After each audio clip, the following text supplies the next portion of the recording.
मैं कुछ भी नया करने से भयभीत होता हूं। मैं इस भय से मुक्त कैसे हूं?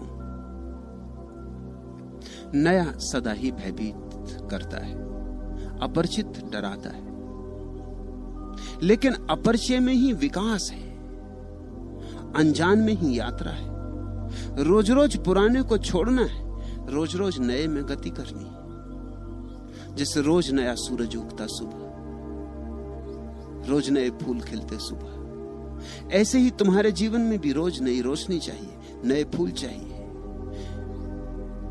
किताबों में दबे हुए मुर्दा फूलों को लेकर मत बैठे रहो। तुम्हारी स्मृतियां किताबों में दबे मुर्दा फूल है। अतीत के साथ मत उलझे रहो, सुविधापूर्ण है। साहस की कोई जरूरत नहीं है अतीत के साथ जीने में। कमजोर के लिए बड़ी सुरक्षा है, लेकिन अतीत में ही डूबे रहना तो फिर विकास कैसे करोगे, विकसित कैसे होगे?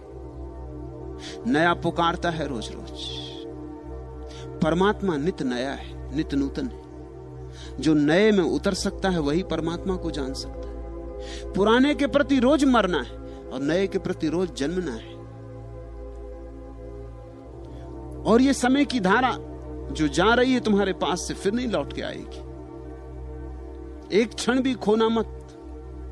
अतीत के साथ, पुराने के साथ गंवाया गया हर क्षण व्यर्थ गया। हे मन के अंगार, अगर तुम लौ न बनोगे, छार बनोगे। जल्दी करो। अगर तुम्हारा जीवन एक ज्योति नहीं बन सकता है, अगर अंगार लपट के लौ नहीं बन सकता है, तो जल्दी ही राख हो जाए। फिर एक अवसर गया। ऐसे ही बहुत अवसर तुमने खोए, अब इस अवसर को मत खो। मेरे साथ होने का पूरा लाभ ले लो। हे मन के अंगार, अगर तुम लौ न बनोगे, छार बनोगे। जो न करेगा सीना आगे, पीठ उसे खींचेगी पीछे। जो ऊपर को उठ न सकेगा, उसको जाना होगा नीचे। अस्थिर दुनिया में स्थिर होकर कोई वस्तु नहीं रहती है। हे मन के अंगार, अगर तुम लौ न बनोगे, छार बनोगे। ध्यान रखना, यहां कुछ भी स्थिर नहीं है। या तो आगे जाओ या पीछे जाओ, जाना तो पड़ेगा ही। वैज्ञानिक कहते हैं स्थिर होना असंभव है, कोई चीज स्थिर नहीं है। या तो रोज रोज नए जीवन में प्रवेश करो, या रोज रोज पुरानी मृत्यु में दबते जाओगे। छोड़ो भय, भय से भर भय करो और किसी चीज से भय मत करो। जलना अर्थ उन्हीं का रखता जो कि अंधेरे में खोयों को हाथों के ऊपर अवलंबित आकुल संकित दृक कोयों को आशा का आश्वासन देकर जीवन का संदेश सुनाते। जो न किरण की रेख बनोगे, धूल धुएं की धार बनोगे। हे मन के अंगार, अगर तुम लौ न बनोगे, छार बनोगे। हृदय मिला है, उसमें चाहो तो सारा संसार बसा लो। जिसका चाहो जी बहलाओ, जिससे चाहो जी बहलाओ। कंठ मिला है जो भीतर से उठता है बाहर बिखराओ। भार बनोगे मन के ऊपर, जो न सहज उद्गार बनोगे। हे मन के अंगार, अगर तुम लौ न बनोगे, छार बनोगे। राख हुआ जाता है जीवन, प्रतिपल राख की परत पर परत जमी जाती। अंगार को लपटने दो, अंगार को लौ बनने दो। नए का भय क्या, नया तो जीवन है। नए का भय क्या, नया तो परमात्मा है। लेकिन बहुत लोग राख होने में सुविधा पाते। बहुत लोग मरने के पहले मर जाते। बहुत लोग ऐसे जीते हैं जैसे कब्र में हूं। खोलो द्वार दरवाजे मन के। परमात्मा रोज दस्तक देता है, उसकी दस्तक सुनो। नए के साथ जाने में ही तुम्हारा विकास है। नए के साथ ही तुम आकाश में उड़ सकोगे। भूलें होंगी और वही कारण है डर का। हर एक आदमी को यह समझाया गया है बचपन से, भूले मत करना। उसके कारण भय पैदा हो गया कहीं भूल ना हो जाए।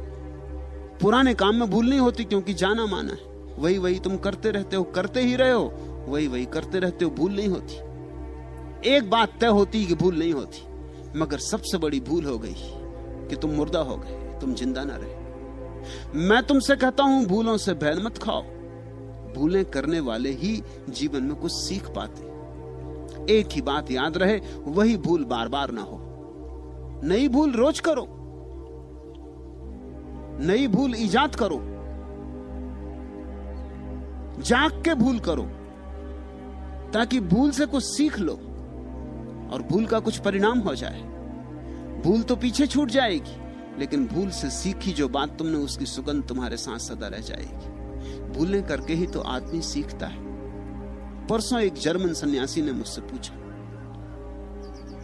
ईसाइयों की कहानी है, एक बाप के दो बेटे थे। दोनों बेटे आपस में बड़े विपरीत थे। बड़ा बेटा तो बड़ा पुरातनपंथी, रूढ़ग्रस्त। छोटा बेटा बड़ा बगावती, विद्रोही। दोनों में बनती भी नहीं थी। बड़ा बेटा तो लीक लीक चलता, लकीर लकीर चलता, लक्ष्मण रेखा के बाहर कभी ना जाता। छोटा बेटा लक्ष्मण रेखा के भीतर ही ना आता, वो बाहर ही बाहर जाता। आखिर झगड़ा इतना बढ़ गया कि बूढ़े बाप ने उन दोनों को अलग कर दिया। संपत्ति बांट दी गई। छोटा बेटा अपनी संपत्ति लेकर शहर चला गया। छोटे गांव में क्या संपत्ति का करोगे, सुविधा नहीं। चला गया होगा उन दिनों की बंबई, उन दिनों का कलकत्ता। खूब लुटाया, जुआ खेला, शराब पी, वैश्यागमन किया, सब तरह के पाप किए, सब तरह की भूलें की। जल्दी ही भिखारी हो गए। बड़ा बेटा खेत पर काम करता रहा, गायों की देखभाल करता रहा, संपत्ति बढ़ाता रहा। 10 साल में बड़े बेटे ने संपत्ति कोई 5 गुनी कर ली। छोटा बेटा बिल्कुल भिखारी हो गया, भीख मांगने लगा। एक दिन रास्ते पर भीख मांगते मांगते उसे याद आया, एक द्वार के सामने खड़ा था। संयोग की बात कि उस मकान का द्वार ठीक वैसा था जैसे उसके बाप के मकान का द्वार। उसे याद आया कि हद हो गई, मैं भीख मांग रहा हूं, मेरे घर सैकड़ों नौकर हैं। यदि मैं जाऊं तो मेरे पिता मुझे अब भी माफ कर सकेंगे, मुझे उनके प्रेम का भरोसा है। और अब मैं ये नहीं चाहता कि मुझे बेटे की तरह स्वीकार करें, वो हक तो मैंने गंवा दिया, अब मैं उसका पात्र नहीं। लेकिन एक नौकर की तरह तो स्वीकार कर ही सकते हैं। जहां और सैकड़ों नौकर हैं, मैं भी एक पड़ा रहूंगा, नौकरी करता रहूंगा, गांवों को चरा लाऊंगा कि खेत पर बीज बो दूंगा या फसल काट लाऊंगा या जो भी होगा। इस भीख मांगने से तो बेहतर होगा अपने पिता के घर तो रहूंगा। वो उसी दिन लौटा अपने गांव। खबर पहुंच गई उसके लौटने की। रोज रोज खबरें पहुंचती थी। पिता पूछता था क्या हो रहा है, क्या हो रहा है, कहां तक बात पहुंची, कहां तक बात बिगड़ी कि बनी। अब तक दुखद समाचार ही आए थे, आज समाचार आया कि बेटा आ रहा है। बाप ने बड़ा उत्सव किया, सारे गांव को भोज पर निमंत्रण दिया, बैंड बाजे बजवाए, फूल लगवाए, दिए जलवाए, दीपमाला, सबसे कीमती और महंगी शराब तल घरों से निकाली।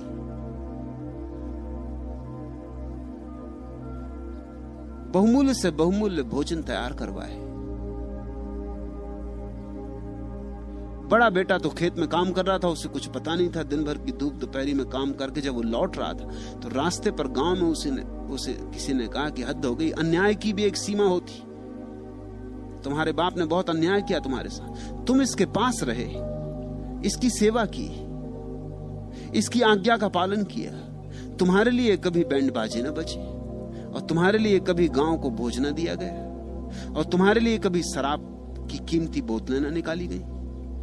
आज तुम्हारा छोटा भाई, वो सुपूत वापस लौट रहा है, उसके स्वागत में ये सारा आयोजन हो, तुझे कुछ पता है?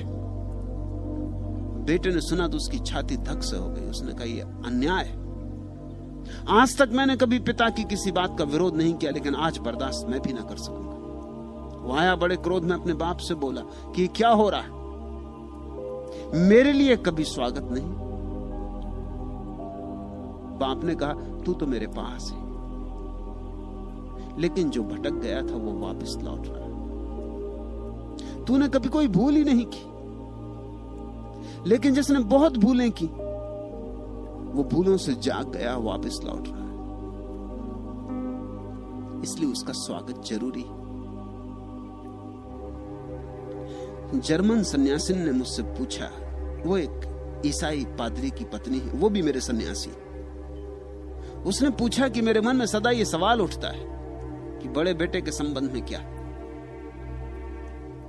छोटे बेटे का स्वागत हो रहा है तो ठीक है, मगर बड़े बेटे के संबंध में क्या। मैंने उससे कहा बड़ा बेटा सिर्फ कहानी को पूरा करने के लिए है, बड़े बेटे का जन्म ही नहीं हुआ, क्योंकि जिसने भूले नहीं की उसने कुछ सीखा ही नहीं। जो कभी दूर नहीं गया वो पास भी नहीं आ सकता। बड़ा बेटा पास है मगर पास नहीं आ सकता, क्योंकि दूर ही नहीं गया। ये जीसस की कहानी बड़ी प्यारी है।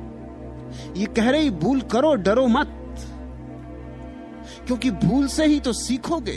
भूल जब सूल बन के चुभेगी तभी तो तुम जागोगे, और हर भूल कुछ सिखा जाएगी।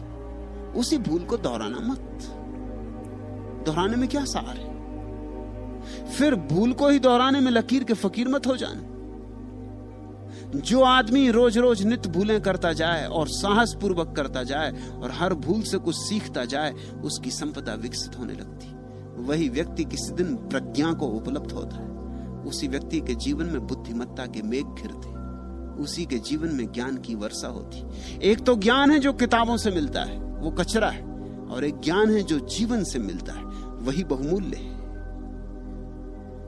तुम ध्यान रखना, जिसने पाप ठीक से नहीं पहचाना वो कभी पुण्य को नहीं पहचान पाएगा, और जिसने संसार को ठीक से नहीं देखा वो परमात्मा के पास नहीं आ पाएगा। ये संसार परमात्मा के पास आने के लिए इजाद की गई भूल है। ये परमात्मा के द्वारा ही इजाद की गई भूल है। ये उपाय है, ये अवसर है तुम्हें भटकाने का, तुम्हें भुलाने का। और तो भूल भूल के तुम जब याद करोगे, चूक चूक के जब तुम फिर वापस लौट आओगे, तो हर बार तुम्हारी प्रौढ़ता बढ़ेगी, हर बार तुम्हारा केंद्रीकरण बढ़ेगा, हर बार तुम्हारी चेतना ज्यादा प्रखर होती जाएगी। ध्यान रहे, हे मन के अंगार, अगर तुम लौ न बनोगे, छार बनोगे। जो न करेगा सीना आगे, पीठ उसे खींचेगी पीछे। जो ऊपर को उठ न सकेगा, उसको जाना होगा नीचे। अस्थिर दुनिया में थिर होकर कोई वस्तु नहीं रहती है। हे मन के अंगार, अगर तुम लौ न बनोगे, छार बनोगे। जो न किरण की रेख बनोगे, धूल धुएं की धार बनोगे। भार बनोगे मन के ऊपर, जो न सफल उद्गार बनोगे। हे मन के अंगार, अगर तुम लौ न बनोगे, छार बनोगे। भूल से भयभीत ना हो, वही भय है कि कहीं भूल ना हो जाए। इसलिए घर के भीतर छिपे रहो, गोबर गणेश बने बैठे रहो, कहीं भूल ना हो जाए। मैं तुमसे कहता हूं, भय छोड़ो, निकलो घर के बाहर। भूलें होने दो, बस एक भूल दोबारा ना हो, इतना स्मरण रहे। जल्दी ही भूलें चुक जाएंगी और जल्दी ही तुम पाओगे सद्ध स्नात, ताजे तुम हो गए, अभी अभी नहाए तुम हो गए। और तब जीवन एक नया ही आविर्भाव लेता है, एक नया रंग। जीवन एक नई धुन लेता है, एक नया गीत। जीवन आनंद बन जाता है। जीवन के उस आनंद बन जाने का नाम ही ईश्वर का अनुभव है।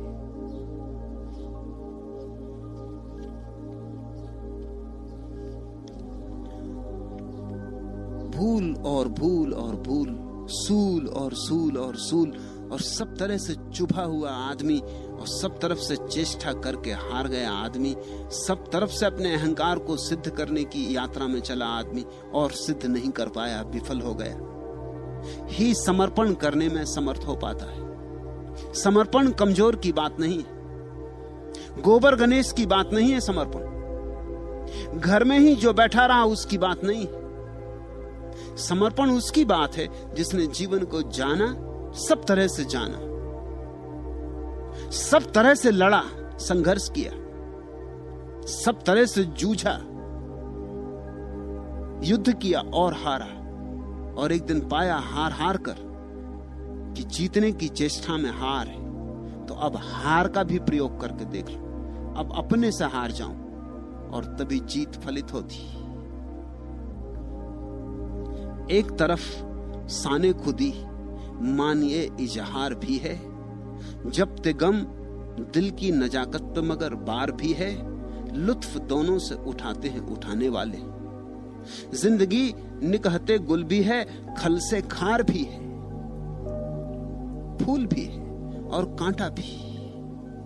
जिंदगी निकहते गुल भी, खल से खार भी है, लुत्फ दोनों से उठाते हैं उठाने वाले। लेकिन जो जानता है वो दोनों से ही रस ले लेता, दोनों का ही मजा ले लेता, दोनों का स्वाद ले लेता है। एक तरफ साने खुदी माने इजहार भी है, जब्ते गम दिल की नजाकत पे मगर बार भी है, लुत्फ दोनों से उठाते हैं उठाने वाले। जिंदगी निकहते गुल भी, खल से खार भी है, मुनहसिर हौसलिए दिल पे साबुत कदमी, ज़ादे शौक तो आसान भी है, दुश्वार भी। खुद को खोया है तो पाई है मोहब्बत तेरी, जिंदगी में यह मेरी जीत भी है, हार भी।